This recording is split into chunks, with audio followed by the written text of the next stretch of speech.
इस कार्यक्रम के प्रायोजक हैं रोजगार डेवलपर्स। नमस्कार, पल्स 24 न्यूज देख रहे हैं आप। मेरे निक्षित रावत के साथ। वक्त चला है देश भर की बड़ी खबरों का, लेकिन उससे पहले नजर डालेंगे हेडलाइंस पर। केंद्रीय गृह मंत्री अमित शाह का कांग्रेस पर निशाना। जनजातीय समुदाय के कल्याण की कांग्रेस ने कभी नहीं की बात। पीएम मोदी ने आदिवासी महिला को राष्ट्रपति बनाकर दिया सम्मान। राज्यसभा के उपनेता पद से हटने पर बोले राघव चड्ढा, आम आदमी पार्टी मेरी आवाज को कर रही दबाने की कोशिश। आम आदमी को दिया संदेश, कहा खामोश हूं, हारा नहीं। दिल्ली में राघव चड्ढा को हटाए जाने पर सियासत तेज। आतिशी ने कहा पार्टी के मुद्दे को राज्यसभा में नहीं उठाते राघव चड्ढा। पीएम मोदी और बीजेपी से डरने का भी लगाया आरोप। जोधपुर पुलिस को मिली बड़ी सफलता। इस्पात संयंत्र का किया भंडाफोड़। 2 पुरुष और 3 महिलाओं को किया गिरफ्तार। तुम दोनों की मेहनत बहुत रंग लाई है बेटा, घर बहुत सुंदर बना है। ये मेरे पापा का घर। पता है, देख तेरे पापा की नेम प्लेट अपने हाथों से लगाऊंगा। नेम प्लेट तो लग चुकी पापा।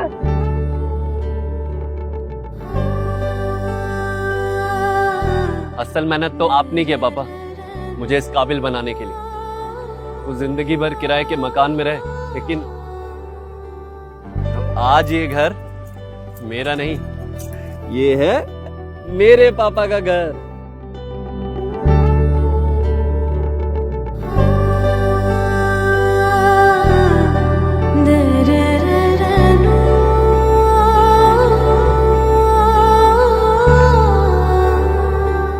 उड़ान सपनों की, आंगन खुशियों का और साथ सकर्णी का।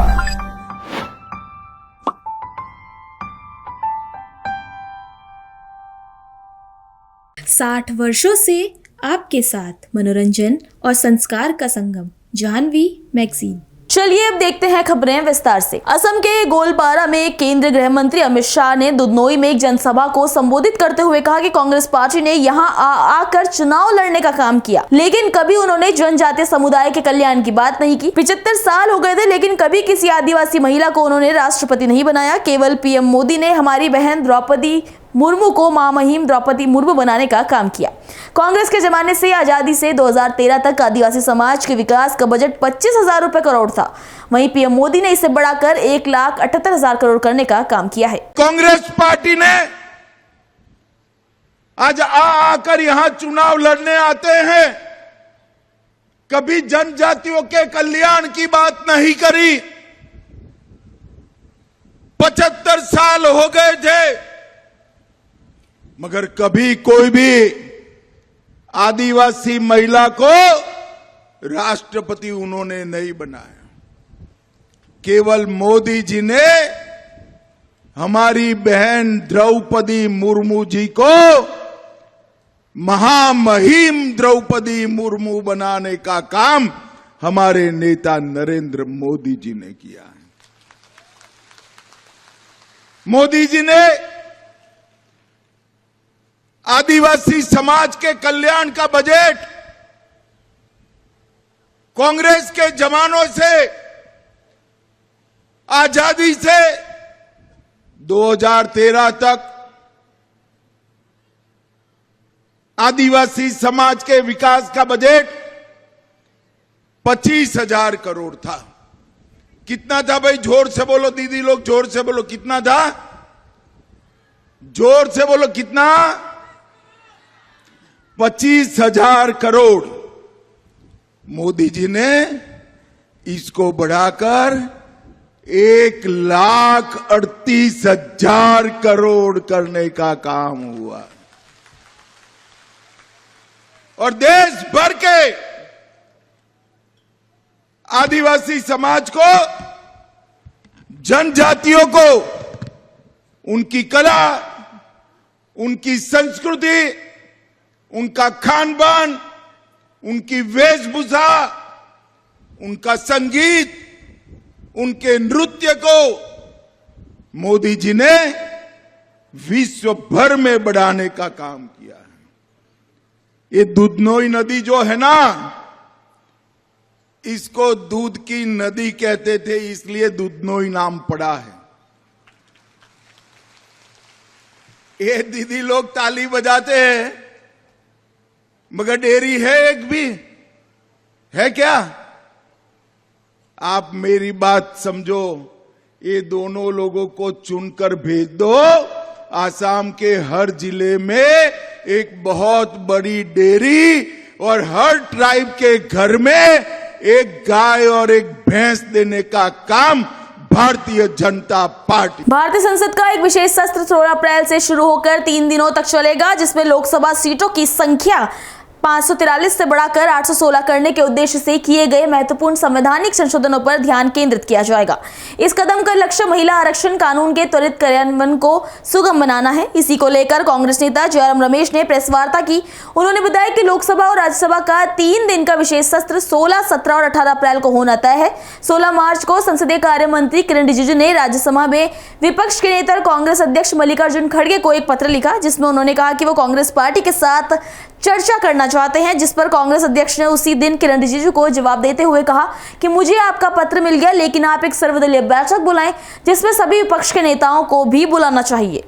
16, 17 और 18 अप्रैल को 3 दिन का लोकसभा और राज्यसभा का विशेष सत्र होने वाला है।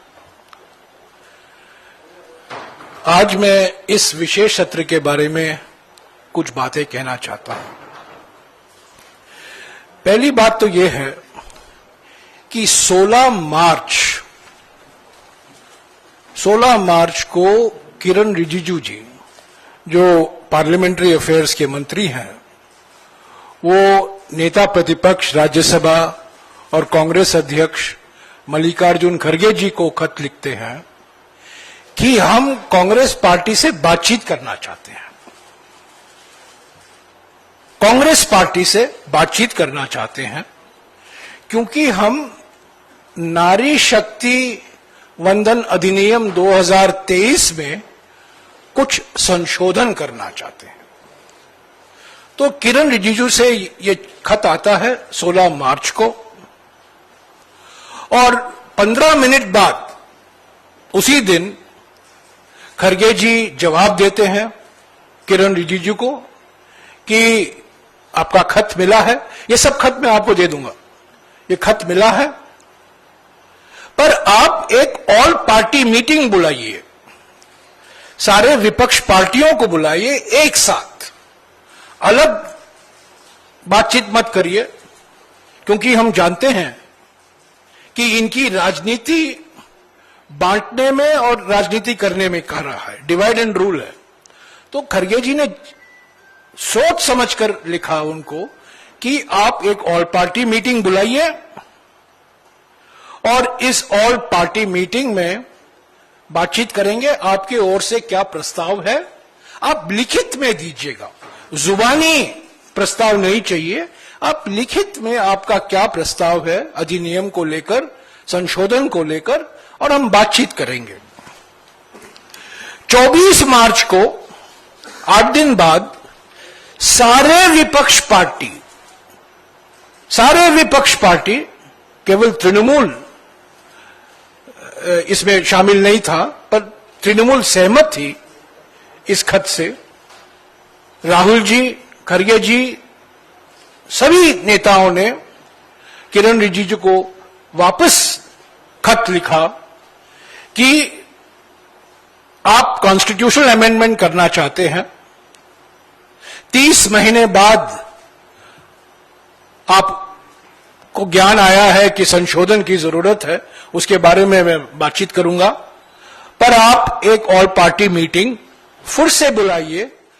पर 24 मार्च को सारे विपक्ष पार्टियों ने सर्वसम्मति से कहा कि 29 अप्रैल के बाद ऑल पार्टी मीटिंग बुलाइए, क्योंकि 29 अप्रैल तक इलेक्शन कमीशन का मॉडल कोड ऑफ कॉन्डक्ट लागू होगा। चुनाव प्रचार में सभी पार्टियां व्यस्त हैं, 5 राज्यों में चुनाव हो रहे हैं, तो इसलिए 29 अप्रैल के बाद आप ऑल पार्टी मीटिंग बुलाइए। तब 2 दिन बाद 26 मार्च को किरण रिजिजू वापस खड़गे जी को खत लिखते हैं, लंबा चौड़ा खत लिखते हैं कि हम दोबारा मांग करते हैं कि कांग्रेस पार्टी हमसे मिले, बातचीत करें, ताकि हम जो संविधान संशोधन का प्रस्ताव है हम उसको आगे ले चले। फिर से आधे घंटे के अंदर खरगे जी ने जवाब दिया किरण रिजिजू को कि फिर से दोहराया कि सभी पार्टियों को बुलाइए, ऑल पार्टी मीटिंग सामूहिक तौर से कीजिए। ऑल पार्टी मीटिंग का मतलब है सारी पार्टियां एक होकर मौजूद हों। ऑल पार्टी मीटिंग का माने ये सिर्फ ये नहीं है कि सभी पार्टियों से मिले, सभी पार्टियों को एक साथ मिलकर मिले। और उन्होंने फिर से कहा कि 29 अप्रैल के बाद ये ऑल पार्टी बैठक बुलाइए। तो ये सारे खत मैं आपको भिजवा दूंगा।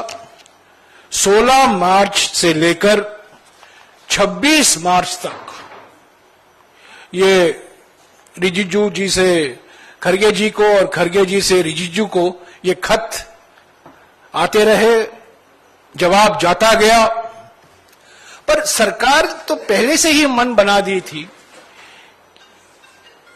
पहला मकसद था उनका 2 या 3 या 4 तारीख को ही स्पेशल सेशन बुला लें, यानी कि असम और केरला के चुनाव के पहले ही स्पेशल सेशन बुला लें। पर क्योंकि ये खत एक्सचेंज 8-9 दिन तक चला, वो नाकामयाब हुए और अंत में उन्होंने एक तरफा निर्णय लिया कि 16, 17 और 18 को जब पश्चिम बंगाल और तमिलनाडु के चुनाव होने वाले हैं कुछ दिन बाद, इस चुनाव प्रचार के समय मॉडल कोड ऑफ कॉन्डक्ट आचार संहिता के समय यह विशेष सत्र बुलाया जाएगा। तो पहली बात तो यह है कि ऑल पार्टी मीटिंग बुलाया नहीं गया। विपक्ष की मांग, एक होकर जो मांग की थी सारी विपक्ष पार्टियों ने कि 29 अप्रैल के बाद ऑल पार्टी मीटिंग बुलाइए और अगली रणनीति जो होनी है हम तय करेंगे, मिलकर तय करेंगे, वो नहीं स्वीकारा गया और सरकार जबरदस्ती, मनमर्जी, एक तरफा उन्होंने ये निर्णय लिया और कल ये घोषणा हुई कि 16, 17 और 18 को ये विशेष सत्र होगा। आम आदमी पार्टी ने राघव चड्ढा को राज्यसभा में उपनेता के पद से हटा दिया है। इस पर राघव चड्ढा ने कहा कि पार्टी उनकी आवाज को दबाने की कोशिश कर रही है। वहीं राघव चड्ढा ने एक वीडियो जारी कर कहा कि वो आम आदमी की आवाज सदन में उठाते थे, इससे किसी को क्या परेशानी हो सकती है। आम आदमी को संदेश देते हुए राघव चड्ढा ने कहा कि खामोश करवाया गया हूँ, हारा नहीं हूँ। मुझे जब जब पार्लियामेंट में बोलने का मौका मिलता है मैं जनता के मुद्दे उठाता हूँ और शायद ऐसे टॉपिक्स उठाता हूँ जिसे आम तौर पर संसद में नहीं उठाया जाता। लेकिन क्या जनता के मुद्दे उठाना, पब्लिक इश्यूज पे बात करना कोई अपराध है? क्या मैंने कोई गुनाह कर दिया, कोई गलती कर दी? Have I done something wrong? ये सवाल आज मैं इसलिए पूछ रहा हूं क्योंकि आम आदमी पार्टी ने राज्यसभा सेक्रेटेरिएट को ये कहा है कि राघव चड्ढा के पार्लियामेंट में बोलने पर रोक लगा दी जाए। जी हाँ, आम आदमी पार्टी ने पार्लियामेंट को ये सूचित किया है कि राघव चड्ढा को पार्लियामेंट में बोलने का मौका ना दिया जाए। अब भला कोई मेरे बोलने पर रोक क्यों लगाना चाहेगा? मैं तो जब बात करता हूं देश के आम आदमी की बात करता हूं।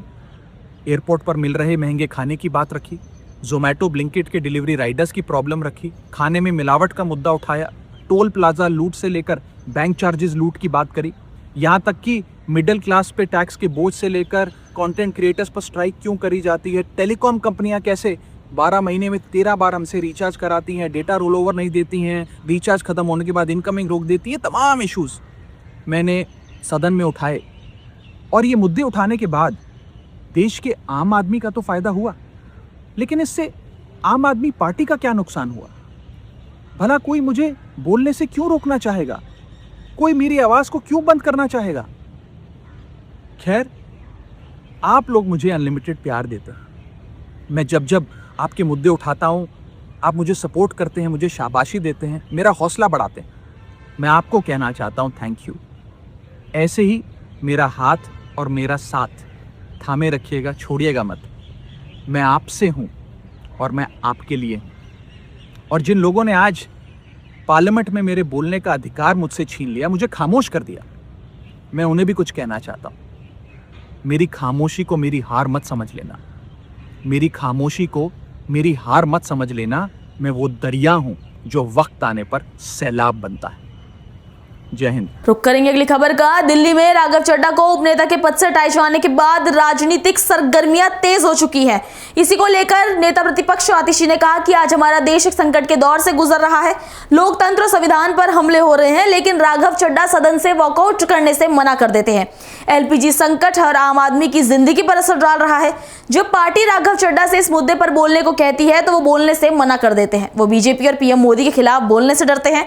तो वहीं दिल्ली आप अध्यक्ष सौरभ भारद्वाज ने कहा कि राघव चड्ढा लगातार टाल मटोल करते हैं। वो केंद्र सरकार का जिक्र तक नहीं करना चाहते। बीजेपी सक्रिय रूप से राघव चड्ढा को बढ़ावा देती है। वो ऐसा क्यों करते हैं? संसद को गंभीर मुद्दों पर बहस करने और उनके समाधान निकालने के लिए एक मंच के रूप में काम करना चाहिए। यदि आप डर के आगे झुक जाते हैं तो आपका राजनीतिक करियर प्रभावित तौर पर खत्म हो जाता है। आज हमारा देश एक संकट से गुजर रहा है।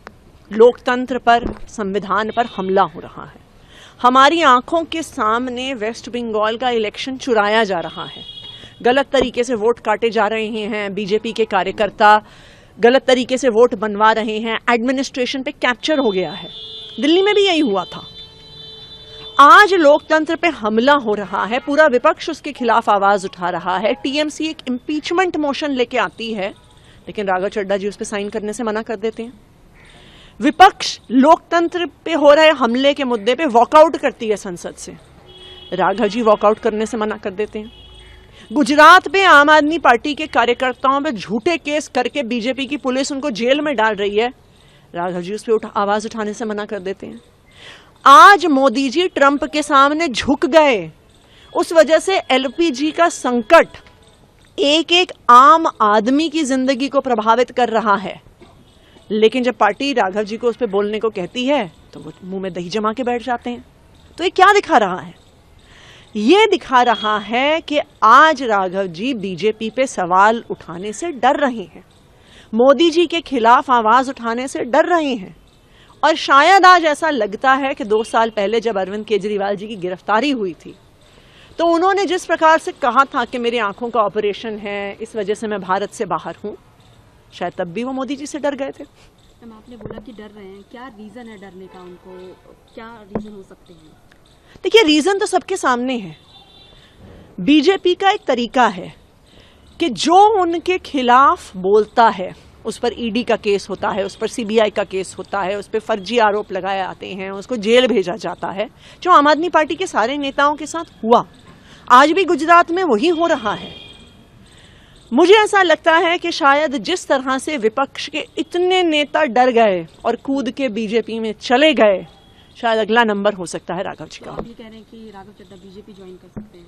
अब देखिए, ये तो समय ही बताएगा, लेकिन ये तो बिल्कुल साफ है कि आज बीजेपी और उनके लोकतंत्र पर किए जा रहे हमले के खिलाफ राघव जी बोलने को तैयार नहीं है। देखिए, कुछ महीनों से आप सब देख पा रहे होंगे कि जो मेन अपोजिशन पार्टियों का काम होता है कि सरकार से पार्लियामेंट के अंदर सवाल पूछे जाएं, खास तौर पे जो पब्लिक के सवाल हैं वो आप सरकार से पूछें, ताकि सरकार की जवाबदेही जो है जनता के प्रति तय हो। जिस तरीके से पूरे जो इलेक्टोरल सिस्टम है उसको हाईजैक किया जा रहा है, हर राज्य में जहां चुनाव होते हैं वहां पे वोटर लिस्ट में बड़े स्तर पे मैनिपुलेशन हो रहा है, वोट काटे जा रहे हैं, झूठे नकली वोट जोड़े जा रहे हैं, लाखों लोगों को दूसरे राज्य से लाके वोट कराया जा रहा है, ये सबके सामने हो रहा है। इलेक्शन कमीशन पूरी तरीके से केंद्र सरकार के साथ काम कर रहा है। इसके खिलाफ आवाज उठाना किसका काम है? सांसदों का काम है। कहाँ उठाएंगे? संसद में उठाएंगे। और जब संसद में बात उठानी होती है तो राघव जो है इसमें पीछे रहते हैं। चीफ इलेक्शन कमिश्नर को इम्पीच करने का मोशन हो तो राघव कहते हैं मैं इस पर साइन नहीं कर सकता। केंद्र सरकार का वो नाम भी नहीं लेना चाहते, मोदी का नाम तो बहुत दूर की बात है। तो ऐसे में सवाल उठता है कि इतना डर क्यों है? और क्या डर की राजनीति की जा सकती है? और आज जो पूरे देश में हम देखते हैं कि कोई भी अगर सोशल मीडिया पर केंद्र सरकार के खिलाफ और केंद्र सरकार से सवाल पूछने वाले सोशल मीडिया पे एक्टिव होते हैं तो उनको तुरंत जो है बैन किया जा रहा है। केंद्र सरकार नहीं चाहती कि इस वक्त केंद्र सरकार से कोई सवाल पूछे। ऐसे में भारतीय जनता पार्टी राघव चड्ढा को प्रमोट करती है। उनके जो समर्थक हैं वो उनके सोशल मीडिया की पोस्ट को आगे बढ़ाते हैं। क्यों बढ़ाते हैं? ऐसा क्या है? क्यों? क्योंकि देश के जो मुख्य सवाल हैं उन सवालों से हटाकर आपको समोसे के सवाल पर उलझा दिया जाए कि साहब समोसा 25 की जगह 20 का होता तो ज्यादा अच्छा होता। रवि किशन जो इनके गोरखपुर के एमपी हैं वो कहते हैं जी कहीं पे समोसा बड़ा मिल रहा है, कहीं पे छोटा मिल रहा है, ये बराबर मिलना चाहिए, तो इसके ऊपर ही एक कमीशन बना दिया जाए। तो जो संसद है उसके अंदर गंभीर मुद्दों पे चर्चा हो और उनके कुछ हल निकले। और जिस पार्टी ने आपको भेजा है उस पार्टी के मुद्दों को आप उठाएं और जो सरकार है उससे डरे ना। अगर आप डर गए तो आपकी राजनीति जो है खत्म होती है। दिल्ली में समाजवादी पार्टी के सांसद अवधेश प्रसाद ने मालदा मामले एनआईए को सौंपने पर कहा कि मालदा हिंसा दुखद है और निंदनीय है, लेकिन ये सब जो हो रहा है वो हमारी सरकार की धूमिल नीति है और लोकतंत्र को खत्म करने की नीति है। बाबा साहब अम्बेडकर ने देश के करोड़ों दलितों, किशोर लोगों को और अल्पसंख्यकों को और देश के सभी देशवासियों को वोट देने का अधिकार दिया।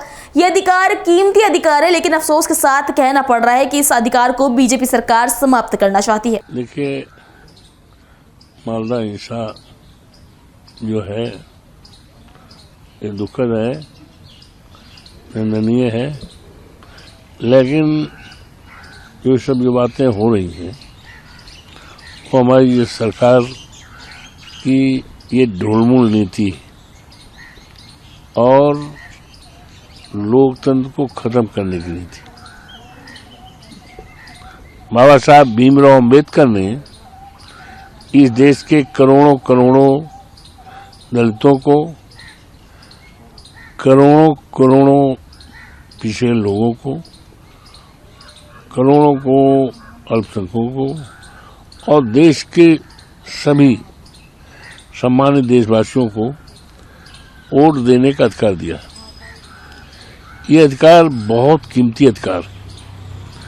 अफसोस के साथ कहना पड़ रहा है इस अधिकार को भारतीय जनता पार्टी की सरकार समाप्त करना चाहती।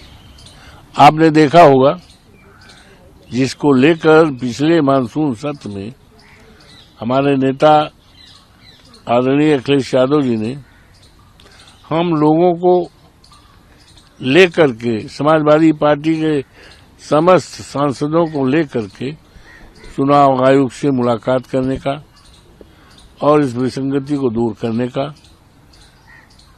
ज्ञापन देने की तैयारी की थी, लेकिन चुनाव आयोग ने मिलना उचित नहीं समझा, ज्ञापन लेना उचित नहीं समझा।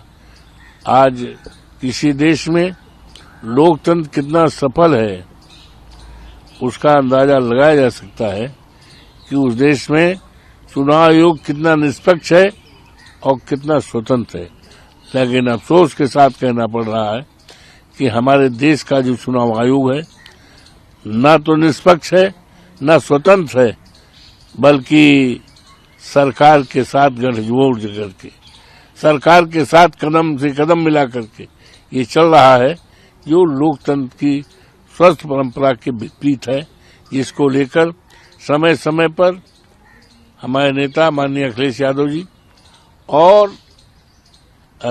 वेस्ट बंगाल की मुख्यमंत्री आदरणीय ममता जी ने तो यहाँ तक कि माननीय उच्चतम न्यायालय का दरवाजा खटका, स्वयं आर्गुमेंट किया, और यही नहीं अपने राज्य में बीइंग चीफ मिनिस्टर उन्होंने धरना तक दिया, लेकिन चुनाव आयोग में कोई सुधार नहीं हुआ, जिसके कारण ये घटना हुई है। ये पूरी जिम्मेदारी केंद्र सरकार को जाती है। घटना की मैं निंदा करता हूँ। किसी और घटना को जहां एक तरफ सरकार पुलिस के आधुनिकीकरण और हाईटेक गाड़ियों का दावा करती है, वहीं दूसरी ओर जबलपुर के कटंगी बस स्टैंड से एक ऐसी तस्वीर सामने आई है जो सिस्टम की बदहाली को बयां कर रही है। जबलपुर के कटंगी में बस स्टैंड पर डायल 112 वाहन की खराब हालत सामने आई, जहां गाड़ी के स्टार्ट नहीं होने पर लोगों को धक्का लगाना पड़ा और दिक्कतों का सामना करना पड़ा। तो वहीं इस घटना से आपातकालीन सेवाओं की व्यवस्था और वाहन मेंटेनेंस पर सवाल खड़े हो गए हैं। स्थानीय लोगों ने जिम्मेदारी तय करने की मांग की है। जोधपुर के महामंदिर थाना क्षेत्र में पुलिस ने गुप्त रूप से संचालित स्पा सेंटर का भंडाफोड़ किया है। यह कार्रवाई रिवरस्टोन स्पा से जुड़े गैंगरेप मामले की जांच के दौरान की गई। पुलिस जांच में सामने आया कि स्पा सेंटर के बराबर शॉप के भीतर बने गुप्त रास्ते से संचालित हो रहा था। छापेमारी में 2 पुरुष और 3 महिलाओं को गिरफ्तार किया गया है। प्रारंभिक जांच में अवैध गतिविधियों के संकेत मिले हैं। पुलिस पूरे मामले की जांच में जुटी है और आगे और खुलासे होने की संभावना भी जताई जा रही है। जी, हमें स्पा सेंटर के बारे में इत्तला मिली थी कि वहाँ कुछ अवैध गतिविधि चल रही है, तो हमने मौके पे जाके उसकी तस्दीक की, जिसमें हमने 2 लोगों को डिटेन किया है। जी, उसमें महिलाएं अभी 3 महिलाएं जिनसे अभी पूछताछ जारी, जांच की जा रही। जी, हम हमारी इत्तलाओं की सूचना नहीं बता सकते कि कहाँ से आरकेएस प्रोबेशनर नवनीत अभी हाल SHO कटंगी में हनुमान जन्मोत्सव धूमधाम से मनाया गया। शोभा यात्रा सीलामाई मंदिर से शुरू होकर जानकी रामन मंदिर और मेन रोड होते हुए पोला तिराहा पर संपन्न हुई। इस शोभा यात्रा में 110 ट्रैक्टर और बड़ी संख्या में लोग शामिल हुए। नगर के विभिन्न स्थानों पर प्रसाद वितरण के साथ बम, पटाखे और आतिशबाजी की गई। समापन पर विश्व हिंदू परिषद की तरफ से हनुमान जी की आरती और प्रसाद वितरण भी किया गया। छुरिया में ग्राम गरापार में बजरंग युवा समिति के तत्वाधान में हनुमान जयंती धूमधाम से मनाई गई। इस दौरान शोभा यात्रा निकाली गई और भगवा ध्वज फहराया गया। कार्यक्रम में जनपद पंचायत अध्यक्ष संजय कुमार सिन्हा सहित अन्य जनप्रतिनिधि भी शामिल हुए। उन्होंने हनुमान जी के आदर्शों को अपनाने और सामाजिक एकता का संदेश दिया। इस आयोजन में बड़ी संख्या में ग्रामीणों की उपस्थिति रही। कर्नाटक में धारवाड़ जिले के कलघटकी तालुक के तुमरीकोप गांव में गुड फ्राइडे श्रद्धा और भक्ति के साथ मनाया गया। युवाओं ने यीशु मसीह के क्रूस पर चढ़ने का प्रदर्शन किया और ईसाई भक्तों ने उपवास, प्रार्थना और चर्च सेवाओं में भाग लिया। यह दिन ईसा मसीह के बलिदान और क्षमा, प्रेम और त्याग के संदेश के रूप में हर साल ईस्टर से पहले शुक्रवार को मनाया जाता है। अभी के लिए इतना ही। खबरों के लिए बने रहिए पल्स 24 न्यूज के साथ। नमस्कार। तुम दोनों की मेहनत बहुत रंग लाई है बेटा, घर बहुत सुंदर बना है। ये मेरे पापा का घर। पता है, देख तेरे पापा की नेम प्लेट अपने हाथों से लगाऊंगा। नेम प्लेट तो लग चुकी पापा।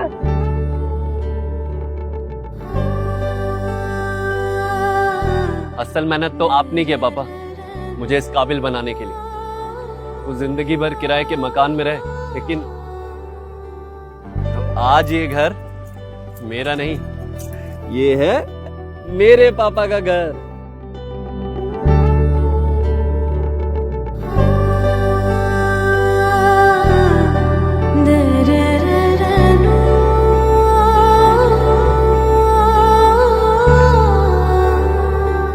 उड़ान सपनों की, आंगन खुशियों का और साथ सकर्णी का।